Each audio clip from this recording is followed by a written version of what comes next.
Look around in the sound, on the ground, losing pounds. Hey everybody, so this is Friends from the Future. I'm Joey Cahill.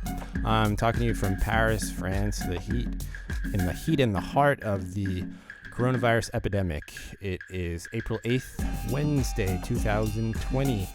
And today on the program, I'm going to be talking to Benjy Reich, a guy I went to I met Benjy in 6th grade when we went to Manhattan East together, junior high school on the upper east side of Manhattan, public school, magnet school. Met a lot of great people there, some who I still keep in touch with, who have spread out across the planet.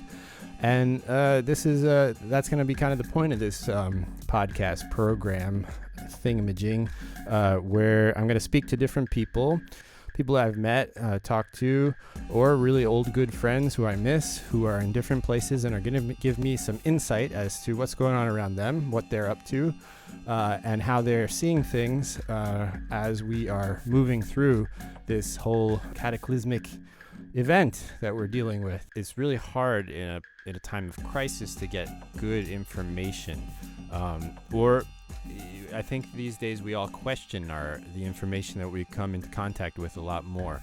So I don't know about you, but if a friend of mine in California tells me what it's like in California, it's going to mean a lot more to me than when I read something in the LA Times. So my idea was to actually speak to people directly and just, see what things were like outside their window, out on the street, that kind of stuff. And, to put it up here and to kind of start talking about it that way. At the same time, in my own little experiences with this whole coronavirus thing, I definitely became like a news junkie in the first few days. I couldn't stop reading about what was happening everywhere. And the first few days, meaning the first few days, it became an urgent, recognized problem in the country where I live, because it was obviously that in plenty of other places before it came directly to my attention and the attention of everyone else living in this country. So it's kind of fascinating because that moment of awakening went country by country. While we were all freaking out here in France, suddenly, in Italy, it was sort of like, well, welcome to the party. And, in China, they're sort of, looking at us, shaking their heads like, well, you didn't see this coming. And while we were freaking out here in France, in America, it was this kind of fragmented, state by state decision of whether to take it seriously at all. And even the places that were taking it seriously were way behind what we were experiencing. So it was this strange kind of viral telephone game. I think there's a kind of different national characters that are emerging, and you're seeing the way that people deal with things really sort of depends on what that country's like in the first place, what it, how it deals with health, and kind of the just general character of the country. And it reminds me, I was talking to my friend Radek in Prague, who helped out with some prototypes that we got to the French health authorities of a Czech face mask that was being made with a P3 filter to filter out the virus. More about that later. And my friend Radek was talking about, different countries' reactions, and he was laughing about how the Czechs had no problem sewing all these little masks and quickly adopting the idea of everyone having a mask and everybody getting really into, like being at home and with their, little hobby making these masks in this very kind of homemade artisan type way, which is very Czech. And he was laughing about, the French reaction to, wait, what? I have to wear my underwear on my face? So, yeah, Benjy Reich. His last name is spelled Reich, but I got Americanized into Rich, I think, somewhere along the way. He's been living in Hanoi, Vietnam, for over 20 years, I believe. And he's had many adventures in business, photography, and now fashion over there, where he's now an integral part of the fashion brand Kilomet 109. Kilomet 109, which is mainly the work of his wife, Thao. She's the driving force, the designer behind it. There'll be a link in the description of this podcast so you can check it out. I think it's really, really fascinating stuff that they're doing. They post videos of how all the things are made, and then the types of clothes that they make out of them.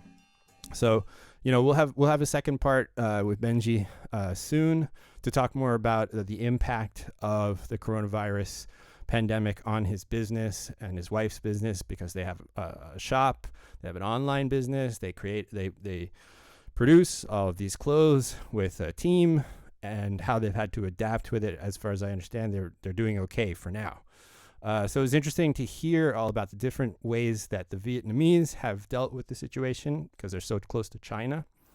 And as a former New Yorker, born in New York, to hear Benjy's reactions to what's going on in America and how New York is dealing with the situation. Check it out. This is Friends from the Future #1 with Benjy Rich. Look around in the sound, on the ground, losing pounds. So Benjy. Ben. Yes. Yes, Benjy. Ben Rich. Benjy Rich. Yes. So we went to junior high school together, right? We sure did. Manhattan East. Manhattan East, on the Upper East Side of Manhattan. That's correct. And now, where do you live? I live in Hanoi, Vietnam. And that's where you are right now? That's where I am right now. It's where I've been living for the past 22 years. That's pretty crazy. It is crazy, isn't it? And if I remember correctly, you were not the greatest student of languages. I was not a very good student of language, no. I grew up in my household. I was actually born in France. That's what that. I knew there was some sort of weird French thing. You knew there was a French angle, right? So I was born in Paris. My parents lived there for about 9 years. Where were you born in Paris? Where was I born exactly? You mean which hospital? I don't know. Yeah. Or where were they living? They were living on Boulevard Raspail. Hey, Boulevard Raspail. Is that right near you? No, but it's not far. I think it was number 262. Like, I've been to the place where I was born into. I'm going. My first house. I'm going. I'm taking photos. I have to check. No, I have photos of it, so I have to check the number. I think it's 200 something. So I'd have to check on the All number. Right, check it out. I'll print up a plaque, and I'll glue it to the, to the wall. Please do. Benjy Rich was born here. So I was born there. My parents spoke French. They're both from the States, but they spoke French, but pretty much only when they didn't want me or my brother to understand what they were saying at the dinner table. Ah, okay. But I always had a really good accent, but I was a terrible student. Just in general, I was a terrible student. Yeah, I seem to remember you didn't like carry books or anything in your backpack. You had like a gigantic backpack, but nothing in it. Yes, that sounds about right. I think I had old lunches in there. Yeah, like a selection of the week's lunch. I had a selection of like ham and cheese sandwiches. So when you're not good at in school, the subjects that you usually do the worst in are language and math. That was from my experience.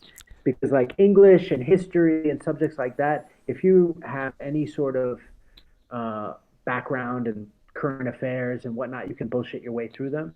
Mm-hmm. But with foreign languages and with math, you really can't just sort of do it from the seat of your pants. But so now you speak Vietnamese fluently? I speak Vietnamese, absolutely fluently, perfectly. I think the problem was, looking back on middle school and high school, the problem was that I just wasn't really motivated to learn. Yeah, sure. No, who was? Nobody. I mean, I used to get zeros on Spanish tests. I think I once got, I don't know if I got a 0, but I got like 8. I got consecutive zeros. The first Spanish test that we took in 6th grade in Miss Chalemi's class. Miss Chalemi. Litsky. Shout out. I think it was maybe Miss Litsky. Shout out to Miss Chalemi. I don't think she spoke Spanish. I don't think she spoke English either. Okay. So, the first test. The first test, their question was, how do you say goodbye in Spanish? And I remember Eric and I looking at each other. Eric was a classmate of ours. Now he teaches at Harvard, right? Yeah, now he's the director of a big program at Harvard. And he and actually, funnily enough, the program he's the director of trained teachers. Yeah. And so you looked at each other. um, we looked at each other and we both, I tried to ask, what do you say? How do you say goodbye in Spanish? And he looked at me with this completely blank look on his face. And so we both ended up leaving it blank.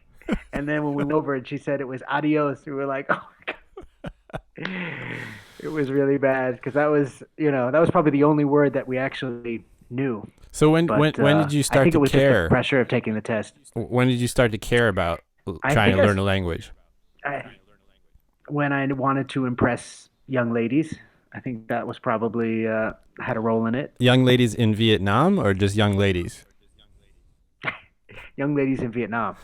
So I came here. I came here for the first time in 1997. I was doing a junior year abroad in Hanoi, Hmm. and so I Where was you like now live? 20, 21 at the time, where I now live. And yeah, I was motivated. I had this group of friends. I was in this dorm. Back then, there weren't many foreigners living in Vietnam at that time. And there were some students who were studying at the university that I was studying in Hanoi, and the way that the Vietnamese government divided the students in the different dormitories was the dormitory I was in was for students from uh, Western Europe and basically capitalist countries. So, France, the UK, Australia, the Uh-huh. United States, South Korea.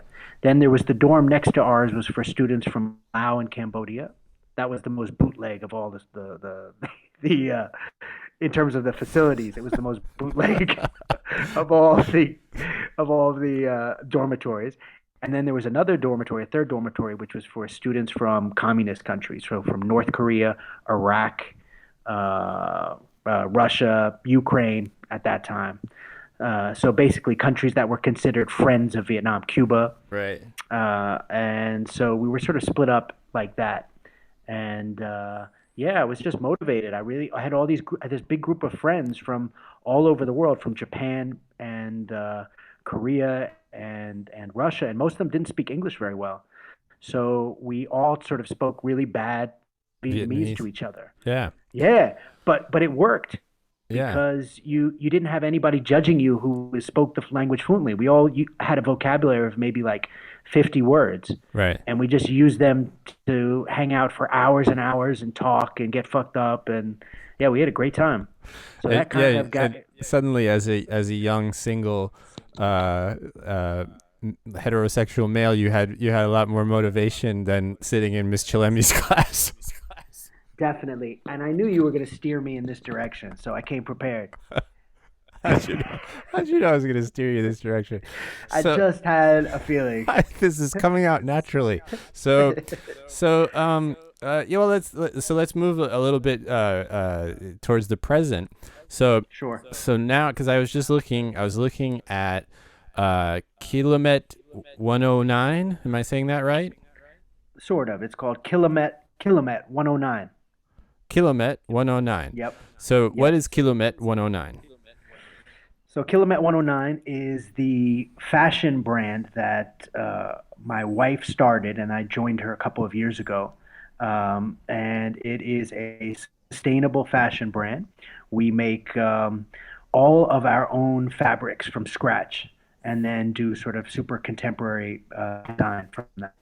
So you cut So out a when I little say super contemporary design based on sustainable yeah, production sustainable methods, methods. productions. So when I say sustainable, I mean this: is we are actually work with a number of different artisan communities in rural areas of Vietnam, quite remote areas of Vietnam. I was looking. To I just was preparing, doing my little homework, Yep, and do a looked little at the research. the Facebook feed, and I saw some Yep, crazy shit going on in there. There was like a exactly. machine that seemed to be vomiting out all of this stuff that then somehow became a really cool charcoal colored uh, Yes, jacket of yes. some kind. So yeah, so let me tell you. So we work with these communities, these different artisan communities, and each community has different traditional techniques for making textiles or making natural dyes.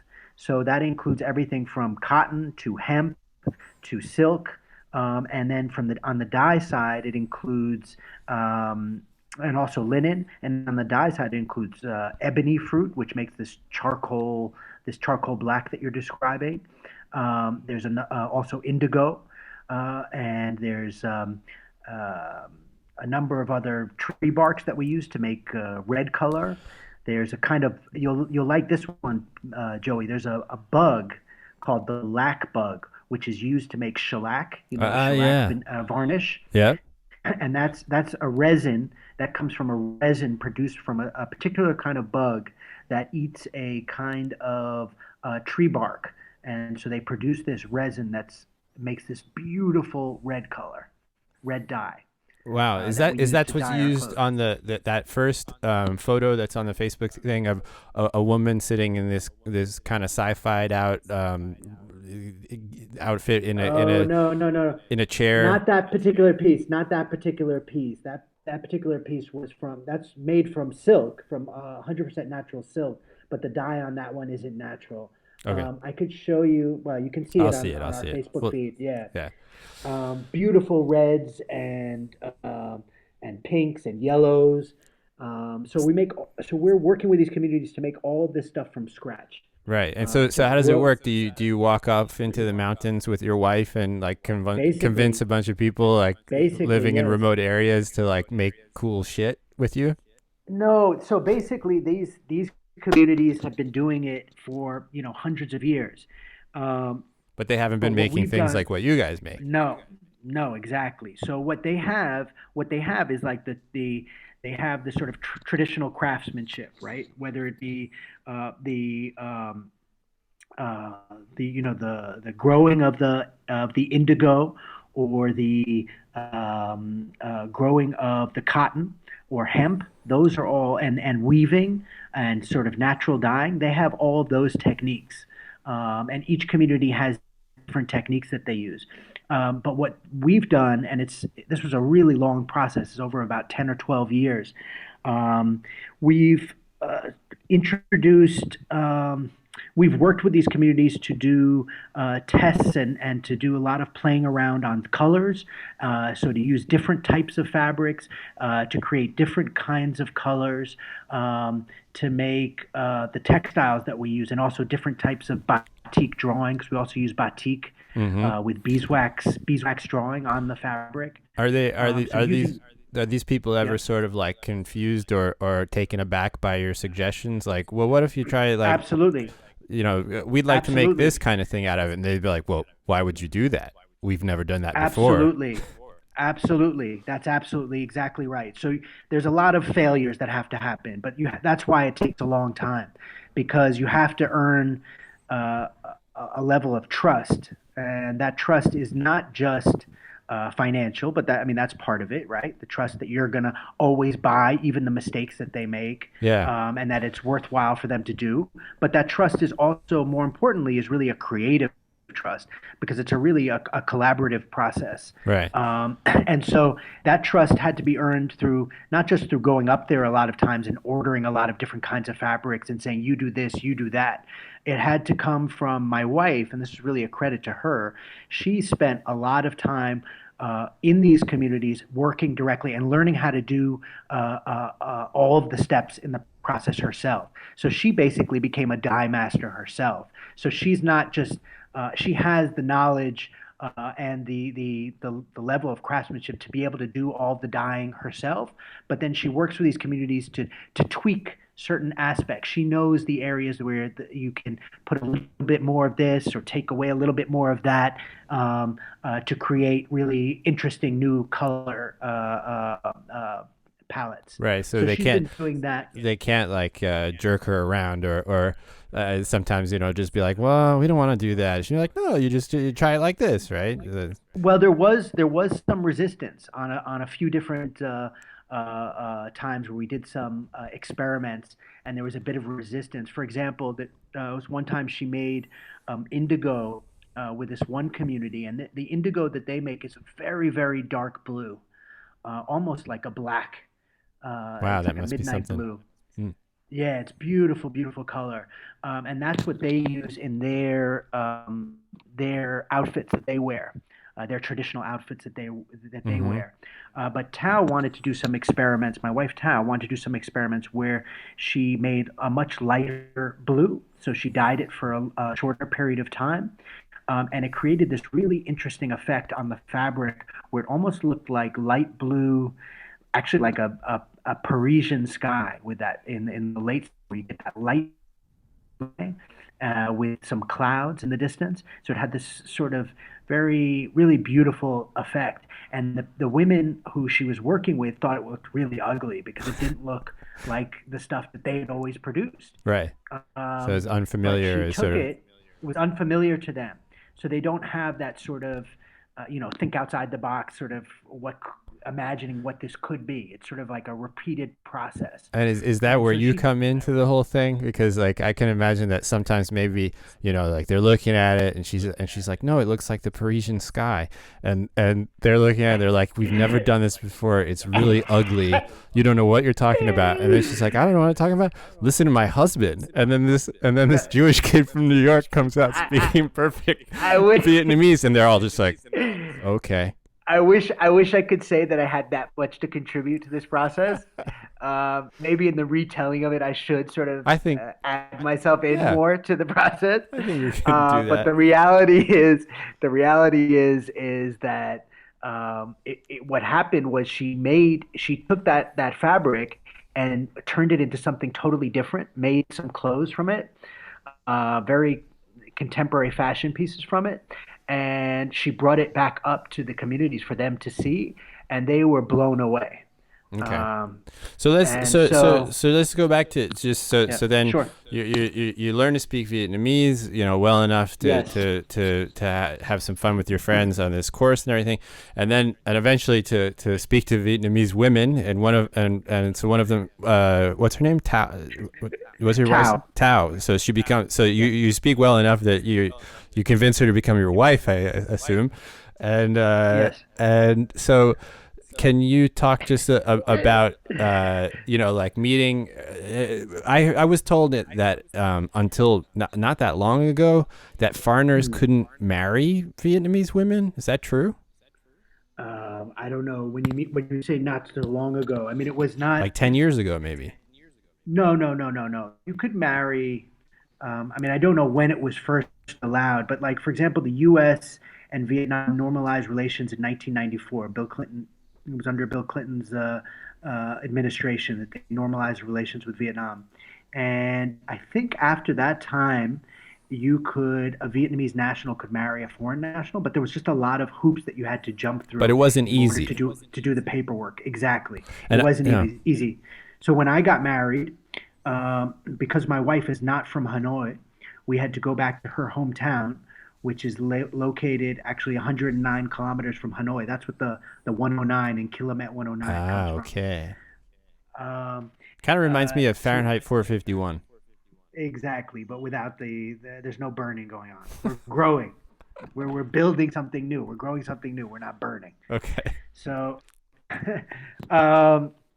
so we had to go back to her hometown to do all the paperwork, and it was a bit of a nightmare. There were like a lot of, had to pay a bunch of bribes to get the paperwork done. You'll like this, Joey. It was very on the paperwork that we had to fill out. The official paperwork from the Justice Department of Tai Binh Province, which is where my wife is from.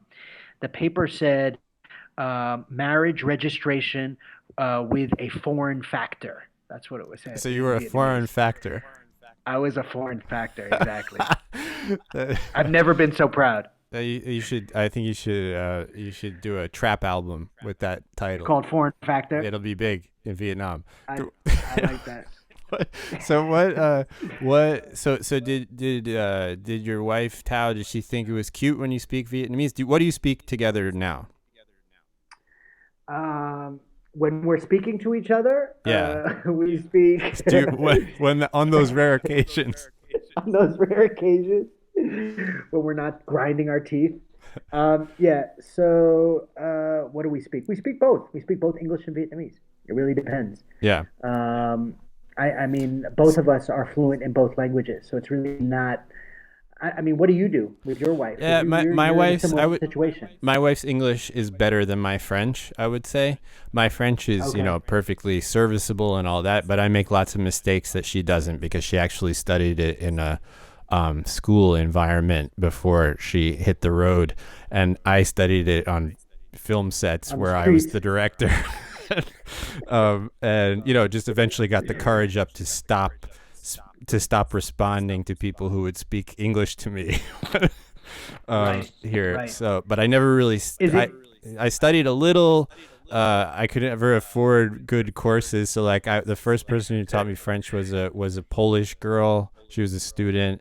A Czech and that guy. was good, right? That got you Oh to yeah. feel more No. Oh, comfortable I because she could, without spoke that. fucked up French too, right? Oh, without that, I couldn't have. I had, like, I think you have to like sit down and have somebody who has some kind of pedagogical idea, explain Right. to you how a language works, or else you have to be some kind of genius. I'm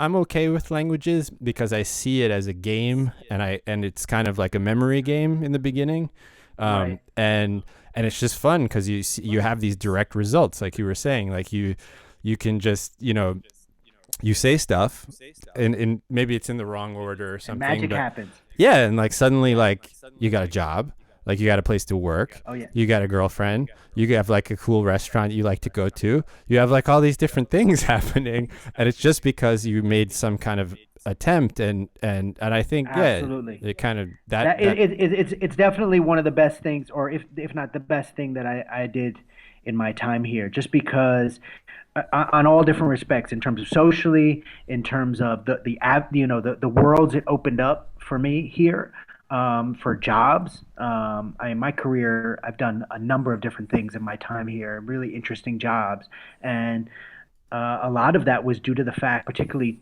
15, 20 years ago, that I spoke the language so well, that I was able to sort of be sort of the trusted conduit between, on a lot of interesting projects, and so it's been really great. Plus the fact that everywhere you go in Vietnam, people just appreciate that you're making an effort. yeah. And when you speak really well, I mean, it got to the point where when you get to a certain level where it goes from a tremendous appreciation to people don't really know what to do with you. And Yeah. actually, they can become more guarded.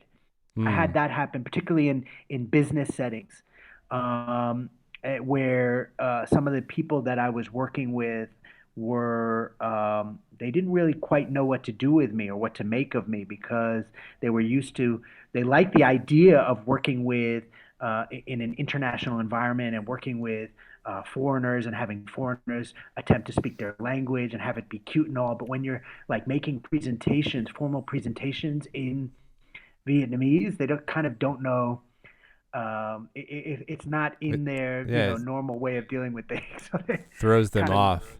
Yeah, it it sort throws of them off. it Yeah, kind of introduces this exotic element, which is usually kind of like fetishized or sort of, oh, isn't this fun? But then like when you have to yeah, take it seriously, then there's this whole other mindset of, well, what is he really thinking? What's happening when it becomes more serious? exactly. And what's his motivation? And why does he speak so well? And why, I'm supposed to be very open and polite to foreigners, but yet now we're debating something in Vietnamese, and so where I'm normally can be a little bit more, naturally sort of maybe I'm on my turf, right? Right. For them, they're Yeah. on their turf, and they could maybe be a little bit more aggressive or bully a little bit more, try to at least. Yeah. I So also it's a find very different dynamic. Yeah, I think there's always kind of a language tug of war in places where like probably a lot of people in Vietnam are depending. I don't know what's the most spoken foreign language there. Is it English? English now, yeah, by far. So the younger people have a sense of it, and that used to happen to me here all the time. And you meet somebody and they let you do some French and sort of see how it goes, and then they like flatten you with their Netflix English and Right. but then if you can actually hold your ground, that it's sort of like, well, we're in France, so let's speak French. Right, and right. and that, but so I now just don't care. I let people speak whatever they want, but it used to bother me. And in the Czech, Same yeah, with me. I think a lot of people go through that similar thing. I went through that same experience as you're describing, and where it would be this ridiculous. I first met Thao, um, it would be this thing where, she wanted to speak English. And I realized pretty quickly with her, because I really liked her, that and I didn't want to fuck it up. So I felt that it was better to just let her speak English, to the point where she had trouble saying something or ran out of the vocabulary or something. And then if I said it in Vietnamese, then it was sort of more, it came naturally, it came up naturally, rather than this ridiculous scenario which used to happen where one person, the Vietnamese person, is trying to speak bad English, and the American guy is trying to speak really bad Vietnamese. yeah. It's like this doesn't make any sense at all. Um, so it kind of, I guess you get to a certain point where you get confident enough in your language abilities. Plus, you also have enough opportunities to speak the native language. Mm-hmm. You can you don't make such a big deal out of it. If somebody really wants to speak English, then that's not a big deal. It's fine. Yeah, Just go yeah. with the flow. So listen, let's talk a little bit about, because one of the ideas here was to talk about what's happening right now with the Yep. coronavirus, COVID-19, and all that. So because we have some similarities in that you're from New York City, like me, though Yep. I'm from Riverdale. Let's say it, okay? Uh, Yep. and you're from originally from the Upper West Side, is that right? Upper West Side of Manhattan. Yes, indeed. So I'm from Riverdale in the Bronx, and most people say that's not the Bronx, but It's not the I Bronx. don't care. I've moved It's past that Riverdale. conversation, even though I'm the one bringing it up. Anyway, so you're from Manhattan. Yes. You got family there, older, younger. So I assume you're worried about that. I said I definitely am. Friends, family, and then you're in Yep. Vietnam. And I find that each country is kind of reacting to this whole thing in their own way that really sort of projects something about the character of the country, the government, Indeed. and the Yep. people. So Yes. can you talk about those things a little bit Okay. So and first keep it on New funny? York. Oh, keep it funny. Yeah, it's hard to, man, because it's such a heavy subject. You know, for New York, it's pretty, like you said, it's watching the news every day and seeing. I think yesterday we're talking on what is it, April 8th, April 7th. Something like 750 people died in New York State yesterday, which is just unreal Yeah. when you think about it. Though, don't you see also a Um, lot of people putting stuff online like, yeah, but people die that many, this many people die every day from this kind of stuff, of course, that kind of thing. yes, of course, you do see that, and I don't know what to what think can you about say that about argument something though, like that? because this is an extra added block of Of death. course, it's a dumb argument. It's just an argument to do nothing. I mean, I've gotten so tired. I've tried, bent myself into intellectual knots, trying to understand the perspective of these sort of alternative ideas, and to try to give them the, at least a little bit of intellectual credence to sort of see, well, what, where they come from, what they do, but it's really just, I think, a lot of nonsense, and it's ideologically.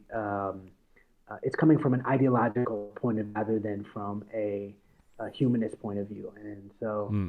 Well, what about can you I compare the like the what you see going on in New York and maybe with your relatives or in the news, and then like the what's going on in Hanoi? Sure, sure. So basically, both cities right now in New York and Hanoi, both cities are on lockdown. Um, but Hanoi, it's not a complete lockdown in the sense that you're able to go outside, but they just recently instituted a 2 week lockdown from April 1st to April 15th. This is countrywide. Um, But you were and pretty contained though before that. Like the yes, kids have been out of school for a yeah, while. oh yeah, my kids have been out of school since, for this is I think their 11th week out of school. So Right, since because there's a January. border with China, right? So like this was So yeah, early so on. Vietnam shares a border with China, and has been it shares one of our largest borders is with China, and there are also a lot of Chinese migrant workers who live in Vietnam. Also, a lot of Chinese tourists who come to Vietnam, as well as Vietnamese students who are studying in China. Vietnamese students who are actually studying in Wuhan, and also a lot of just cross-border trade that goes on every day. So we were very aware early on of what was going on in China, and it felt like something that could come here quickly.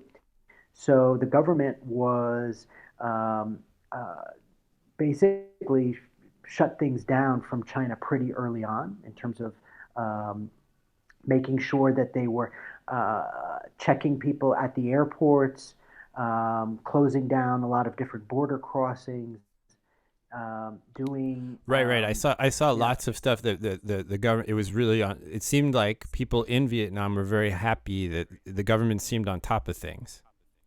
yes. And I think the reason that they had to be on top of things, there's a few different reasons. One, they are, um, they really, as you're seeing, the U.S. does not have the resources to deal with something like this when it breaks out.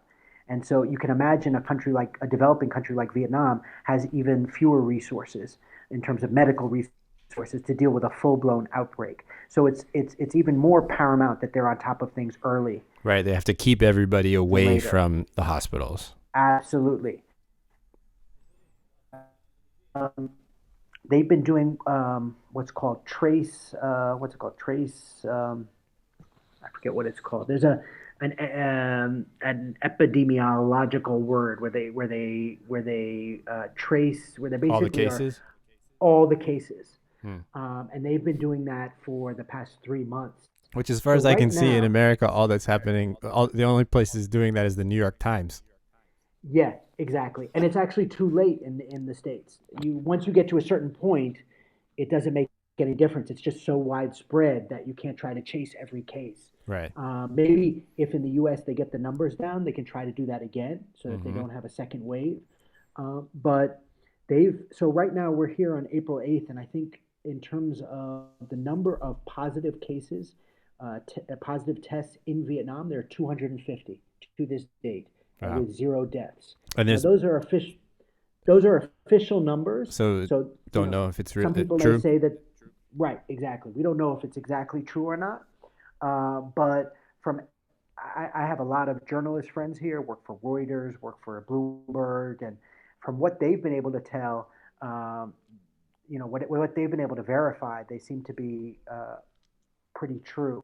Hmm. So, yeah, And so it's I been very heard different. So people here, yep, I heard a friend of mine, go ahead. another friend in Vietnam, but in a different, I forget which part she's in, but she's far from Hanoi.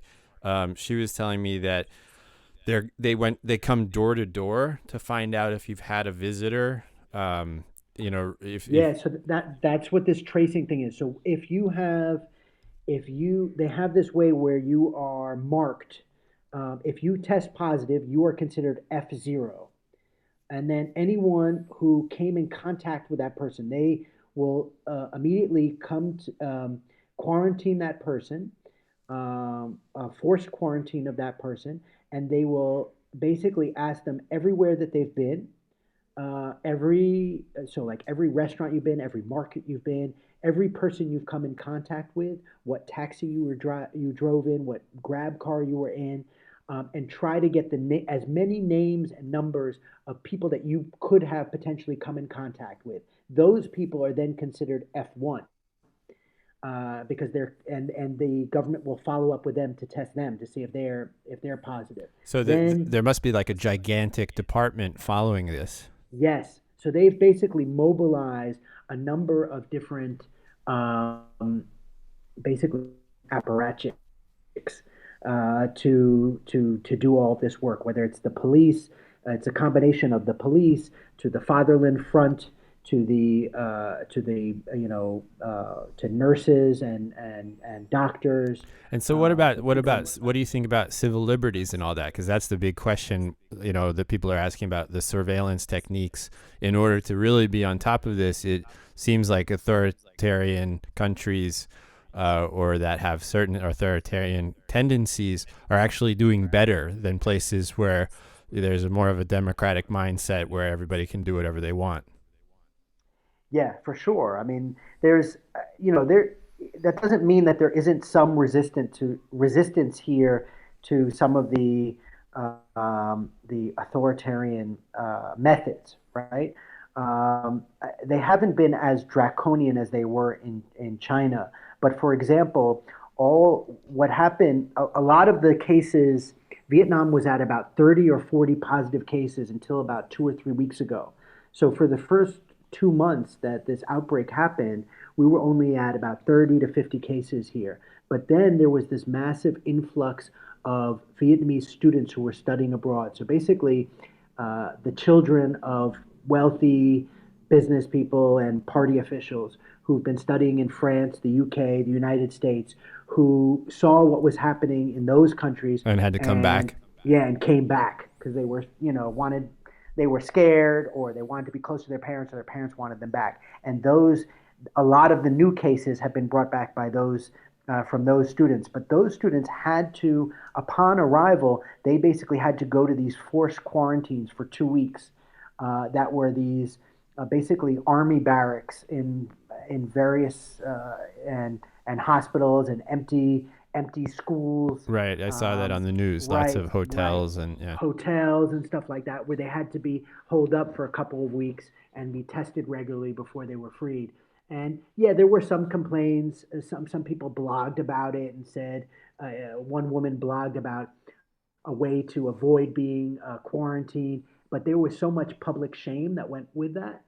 Um, and that was Public shame that went with what? And what do you mean with the public meaning shame? like that were people on on Facebook and on Twitter and Instagram and whatnot who were basically saying that this was really really poor bad behavior. This was nothing to be proud of, and that this is you do things for the community, not just for yourself. So I think that in terms of that sort of a cultural aspect is is much more natural here versus the U.S., where there's still a strong sense of community in the U.S., but it's the idea is if I take care of myself, that's enough for the community, and I don't like anybody telling me what to do.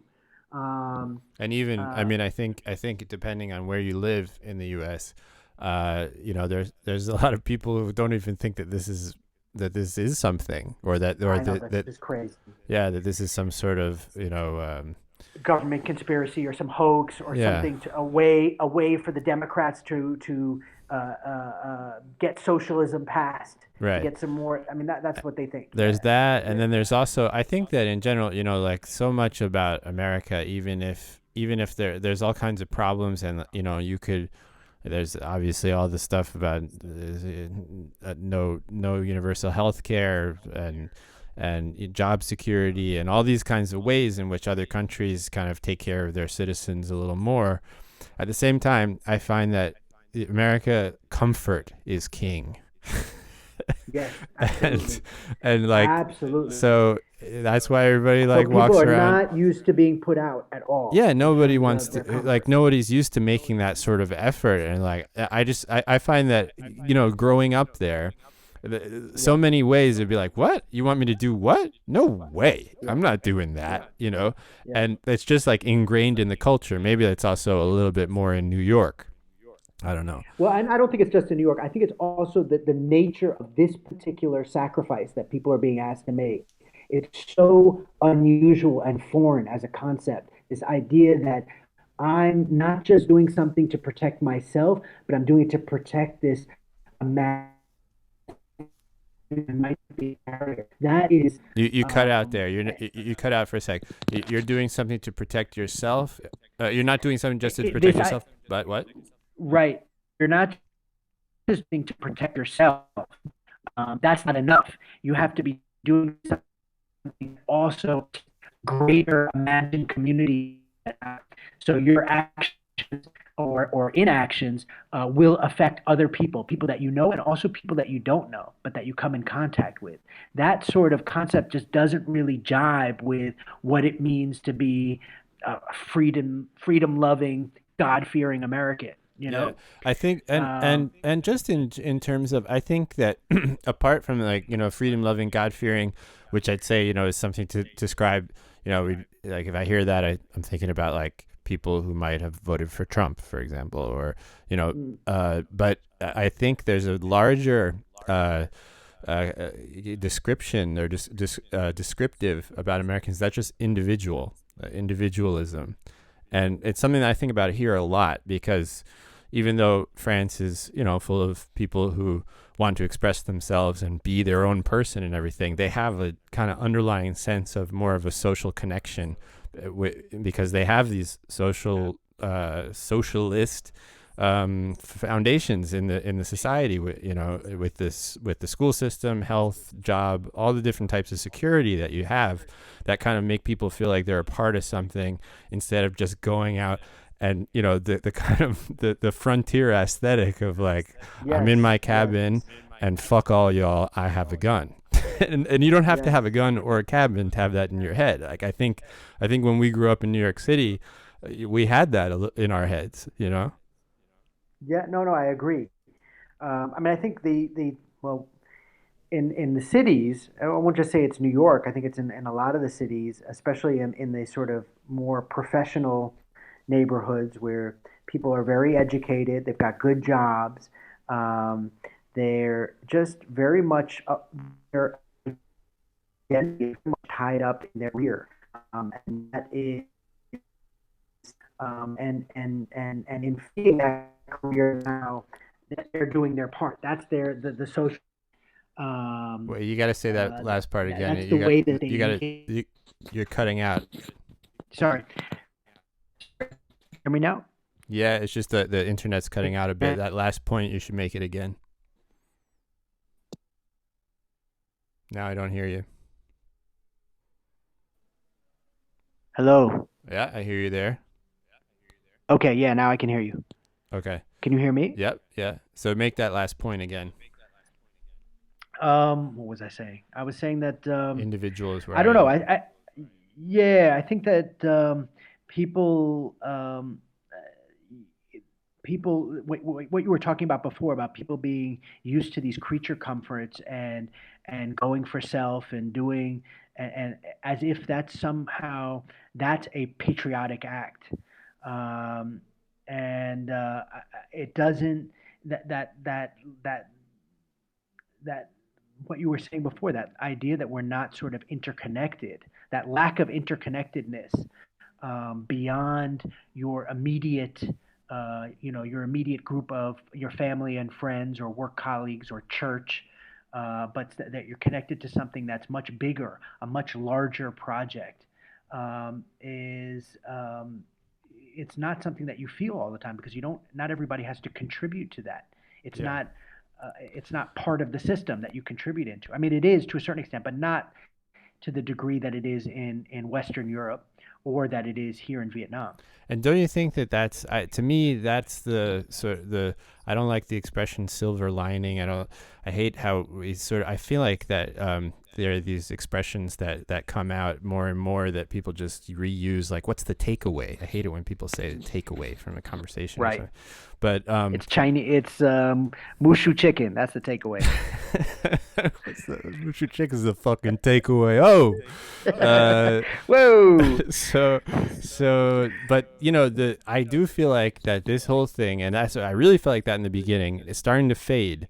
But that's actually one of the reasons why I wanted to do this podcast program, whatever the hell this is that I do think that it really is that this whole thing, there's something positive to be gleaned from it, that we are all a part of something together, that there's some rather drastic changes that we can actually put into place to make the air better, to think about, if all of these planes need to be circulating, to, that the ecology is one thing, but I just feel like that in so many countries, this crisis is highlighting that we've elected the wrong people and that the priorities are completely backwards.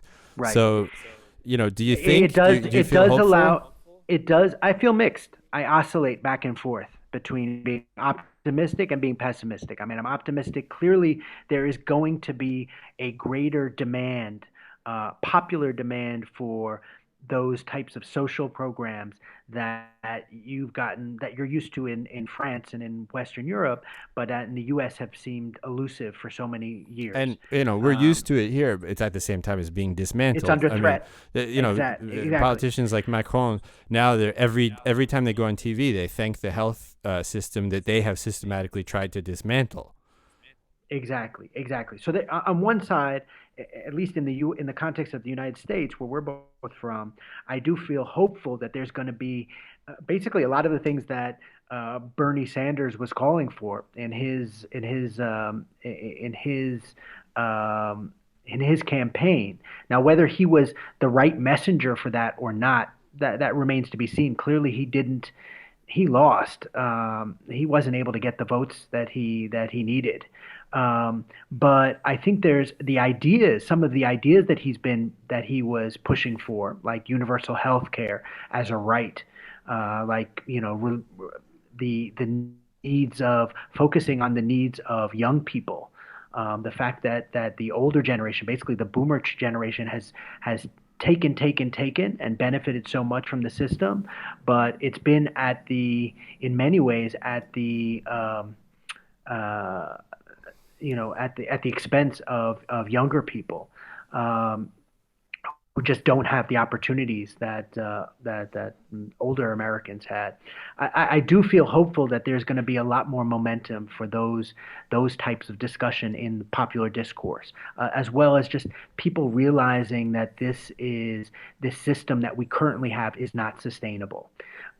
Now, on the other side, I also think there's going to be equal pressure for isolationism to increase, for xenophobia to increase, and we're already seeing that on all of the fact that there are more the fact that the virus, at least in the U.S., is affecting different communities in very different ways. Sure. I mean, it's Um, this sort of cataclysm. It goes straight to vulnerable people. That's it. exactly, You can't. You exactly. can't. It's such an illustration, of that. Yes, exactly, and it's class. It's both class and race, right? I mean, it skews more racial because of the fact that the working class in the cities happen to be more black and brown people. Um, but I think if we might see over the next few weeks that it really ravages the South as well, where there's a lot of these same sort of uh, these conditions that health conditions that people have that make them more vulnerable, and the fact that they can't afford to stay home. Right. Um, Yeah. That's the big thing. People who can't that's the afford to big stay thing, home. Yeah. that people can't afford to stay home. Now, so Stay I think home and there's make gonna dumb podcasts. exactly, exactly. So I mean, I feel both hopeful and scared. I mean, there's gonna be forces pushing on both sides. I You know know, that's what you see because as soon as you feel hopeful, then you open the newspaper and it's like, oh, there's all these incredibly evil people who are directly positioned to profit from this entire thing. exactly, and to push a totally different agenda that you wouldn't think is possible. I mean, I'll use the analogy. It's not. I understand that this pandemic is very very different in its nature than September 11th was, where it was finite, it happened over a short period of time. It wasn't. They're just two, by their nature, very different events. But what I think what's similar is that I remember in the immediate while the September 11th was happening, I was in Hanoi at that time, but I was in obviously close contact with my friends and family who were in the states and in New York at City. Ground Zero in New York City, right? Um, where there was this sense of hopefulness. I had this sense of hopefulness initially that for the first time ever, or the first time since Pearl Harbor, basically, Americans would understand what it's like to be these sort of innocent victims caught up in some much bigger geopolitical uh, um, uh, uh, uh, war, basically. Chess game. Yeah, chess game, like what it feels like to be bombed Yeah. or some, When it happens all the indiscriminately, time in when it so happens many all the time all countries over the world, from right? us, When it, from the right, Americans. exactly. How it feels to be dislocated, how it feels to be how people come together, how and we took that. So that was how I felt initially, and then to see how quickly it morphed from that into this jingoistic sort of uh, I think a lot of fake patriotism, and how it was co-opted by a lot of different actors uh, uh, who profited from that. It's particularly the defense industry who profited mightily from that. And have Uh, continued to do so till to up right to today.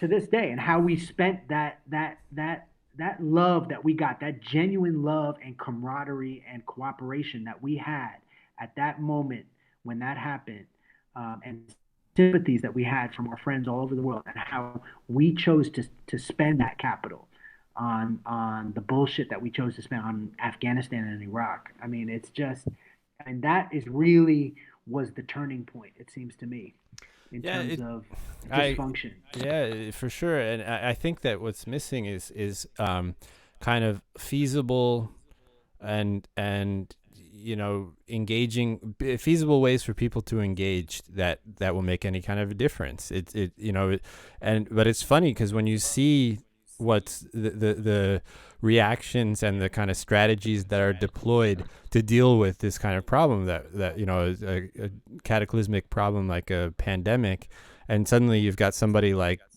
Jared Kushner speaking on as to what should be done with a gigantic superpower country. Why not have every little weirdo artistic thinker coming up with ideas for what should happen, how things could work? I think sometimes that we all get defeated by our own cynicism that nothing we have to say or think really means anything, or that it won't. How could you possibly? Can you hear those messages? People are fucking sending me messages, and can you hear that? No, I can't hear them. No. Oh, good. um, I just think that perhaps there needs to be a bit more kind of a general sense of hope, but paired with activity that is original in its No, I think what you're getting to is this idea of increased sort of civic engagement, particularly on the local level, and you're really seeing that, basically conservatives in the U.S. have been doing that for 30 years, and they've been very, very effective at yeah. in terms of organizing, in terms of these long and looking at things in terms of the long game. Yeah. And you're seeing the fruits of that now on the Supreme Court, on a lot of the different policies related to a number of different issues in different states. And the Democrats were not as organized, and were thinking more about, or progressives, if you will, more about. I think, as long as we have a president that we like, then that's enough, and it's not. And so this actually predates this pandemic, but I've been quite hopeful about the increased sort of involvement on a local level of people in the sort of civic discourse, because that's really where things happen. Whether you're talking about housing issues, it doesn't happen at the federal level. I mean, part of it happens at the federal level, but where the real decisions that are made that actually directly affect communities is that happens at local levels, Yeah. wherever you are in the country. And whether what you're in about a rural area. what do you think? Yeah, so I'm hopeful about that. What do you think for like people like yourself? I know you take photographs and you work up with with your wife on all the clothing and everything, and she's obviously a designer involved in creative pursuits. What do you think? What can creative people do that's always my question, because that's what I am, and I often think to myself, yeah, but none of your dumb ideas matter, or it's not gonna make a difference. It all may make someone laugh or something, but how can you actually have some part of a meaningful change? I don't know, man. I mean, I think Come on, I want an answer. I mean, I think keep doing what you do, man. Keep doing what you do. Don't let, I keep think creating and doing beautiful things and making yeah. interesting things. I mean, art has its own, sometimes changes,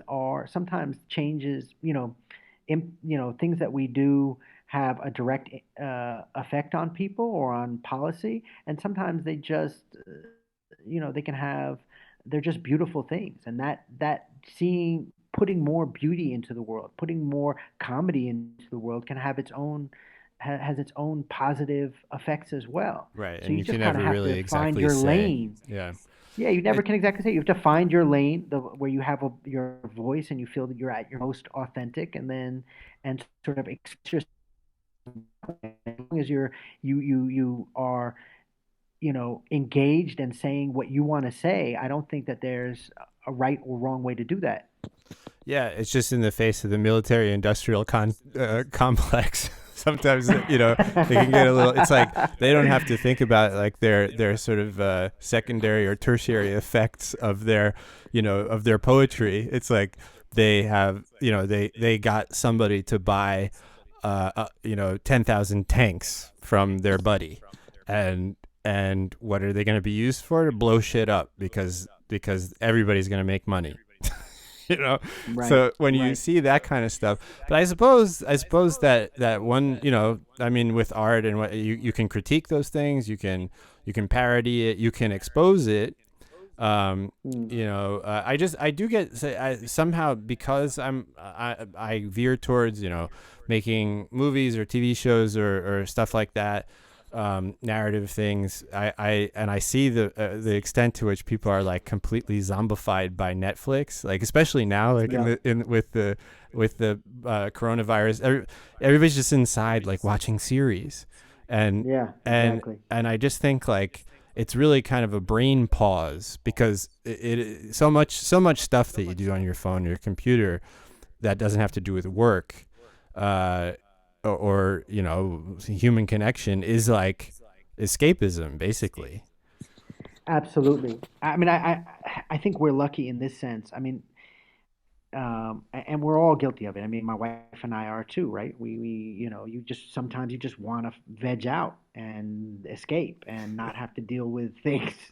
Um, but I think this is also I've been talking to so many different friends from all throughout my life and different parts of my life over these past few weeks, and family on a much more regular basis than I normally would. Yeah, So I think that that's a great outcome from this as well, I agree. That's and of this that's really pause. kind of an underlying. It shows something, like it's partially it's fear, I think. Like Sure, but checking in on people, but it's also partially just people. It's not borrowing, sort of using that as an excuse, like, oh, how are you doing? To reach out to people that you would not normally, uh, uh, call. You wouldn't speak to regularly. I mean, you and I are a good example of that, right? I mean, we speak sure. what, once every couple of years Yeah.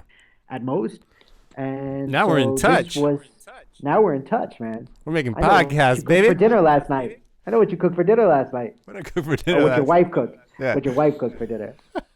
I don't want to pull your cards on national podcast radio, International. No, it's okay. international My wife podcast cooks. radio. My wife cooks most of the meals. It's my cooking productivity has gone way down. It makes me feel impotent. I'm not yet impotent, but it contributes to that general feeling, and I don't want to end up. Right. You know, I heard Mark Maron, who I've been listening to way too much lately, which got me inspired to do this. Was saying, like, at one point you Right. got to sit down with your dad and say, uh, "I'm becoming you. How can we stop this from happening?"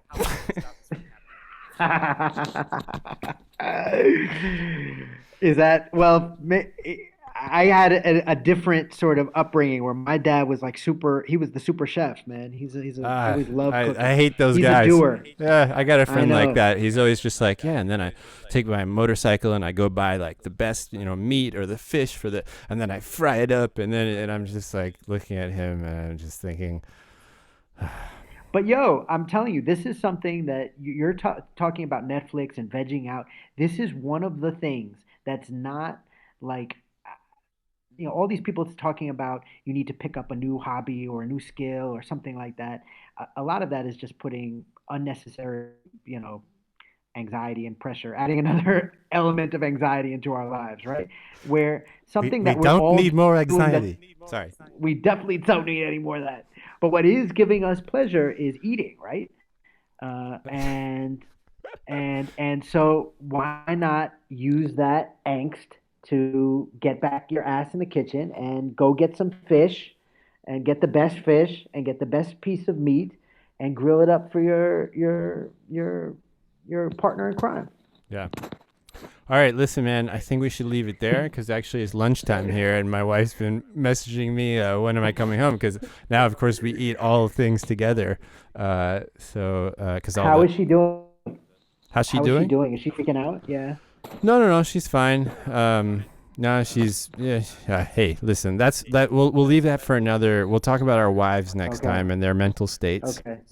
But she's Sure. fine. She's fine. No, both her and my daughter are fine. My daughter is Good. really becoming a teenager in the last few days. It's she's about to turn 13 Really? in June, and I think that this like the confinement has done something.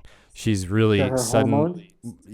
Yeah, she's really hurtling towards teenagerdom, and just sort of almost every answer is turning into a sarcastic dismissal. Ooh. Good So luck. yeah, it's starting to like, oh, look at this. So it demands Yeah. a higher level of Zen mysticism from me. I can imagine. But you're still going into your office? You're still like walking out I of your am, house every day? yeah. It's like it's 5 blocks away from my house. There's nobody here. I interact with no one. I wear gloves. I have a mask. It's maybe a little selfish, but I don't think it makes any difference. And to be honest, I can't do the work that I do from home really. So when I am What's the working, situation in Paris like right now? yeah. So well, today the big news is they've outlawed jogging, except in Oh the my God. morning and at night. So basically, from 10 in the morning till 7, you're not allowed to jog anymore. Period. Which I think is kind of something to reflect upon. It is. Well, those joggers are assholes. They did it to themselves. That's what I think. That is also They're always true. bumping into people, They are always, even before all this, jogging really could. invading your But invading your space. But with this, because already here since this all started 2 weeks ago or more, I gotta find the days, count the days. We you can't go outside without a paper here. You have to justify what you're doing, and if it's for Really? exercise, you can't be there for more than an hour. You have to write the time you left on it, and they're out Really? ticketing people 135 euros. Yeah, Oh, snap, yeah, man. yeah. That's crazy. Yeah, so you have to have this paper with you, which a friend of mine referred to as a bathroom pass in Yeah, junior sure. high school, and so now they've extended it to jogging, which at the same time is sort of like the only thing that a lot of people know how to do that makes them But feel wait, good. who fills out this pass? So you fill out your own pass, Yeah, or I'm someone else doing it does? semi legally. Like I just have the same piece of paper and I cross out the date and the time and I put a new one. And when I come to my office, this is a French thing, it shows the national characteristic. It's like, all right, there's a big problem. It needs we need to figure out how to solve it. All right, somebody print 15,000 forms. Right. Let's get That's some French. layers of administration on this thing. This is Napoleonic bureaucracy. Bureaucracy is a Yes. French word, my Yes. friend. Yes. Okay, Yes. boy. There's some Vietnam learned a lot from French in that Yeah, respect. that's right. You put together some communist China and Yes. Yes. imperialist France. You got Vietnam. Yes. Yes. Exactly. So it all comes full circle. All right, listen, I gotta go. This was wonderful Okay. to talk to you. Thank you for doing this. You too, my friend. You And too. we'll, By the way, Joey. Yeah. Joey. I played your album for my son. He loved it, and my wife. She loved it too. Thought it was really funky. The what? The The music. The hip hop thing? The music. No. Oh, Would you sorry. call it hip hop? No, your album. Oh my! Yeah. The demos. Okay, cool. The demos. Yeah.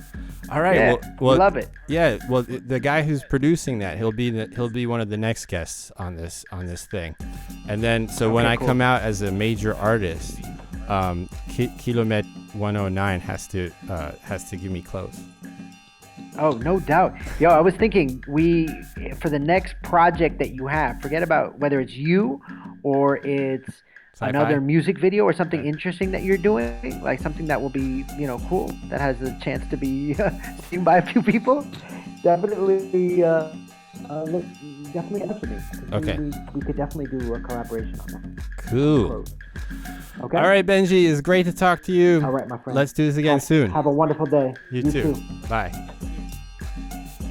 So that was really great talking with Benjy, with Ben. I'm really impressed by what he's doing with his fashion brand. I hope you'll check it out at www.kilomet109.com. Link will be in the description somewhere. Perhaps to some of the other things that we talked about, so you can check some other relevant information out about those things.